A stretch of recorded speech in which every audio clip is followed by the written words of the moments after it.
بسم الله الرحمن الرحيم. هو الذي أرسل رسوله بالهدى ودين الحق ليظهره على الدين كله ولو كره المشركون.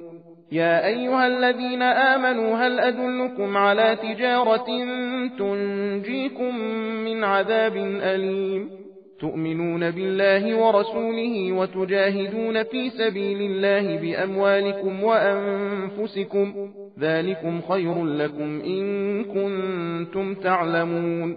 يغفر لكم ذنوبكم ويدخلكم جنات تجري من تحتها الأنهار ومساكن طيبة في جنات عدن ذلك الفوز العظيم. وأخرى تحبونها نصر من الله وفتح قريب وبشر المؤمنين.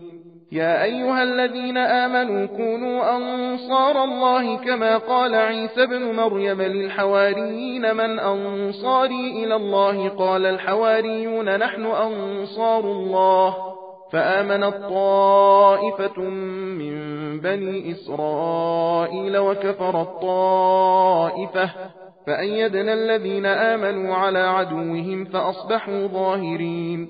بسم الله الرحمن الرحيم. يسبح لله ما في السماوات وما في الأرض الملك القدوس العزيز الحكيم. هو الذي بعث في الأميين رسولا منهم يتلو عليهم آياته ويزكيهم ويعلمهم الكتاب والحكمة وإن كانوا من قبل لفي ضلال مبين. وآخرين منهم لما يلحقوا بهم وهو العزيز الحكيم. ذلك فضل الله يؤتيه من يشاء والله ذو الفضل العظيم. مثل الذين حملوا التوراة ثم لم يحملوها كمثل الحمار يحمل أسفارا بئس مثل القوم الذين كذبوا بآيات الله والله لا يهدي القوم الظالمين. قل يا أيها الذين هادوا إن زعمتم أنكم أولياء لله من دون الناس فتمنوا الموت إن كنتم صادقين ولا يتمنونه أبدا بما قدمت أيديهم والله عليم بالظالمين. قل إن الموت الذي تفرون منه فإنه ملاقيكم ثم تردون إلى عالم الغيب والشهادة فينبئكم بما كنتم تعملون.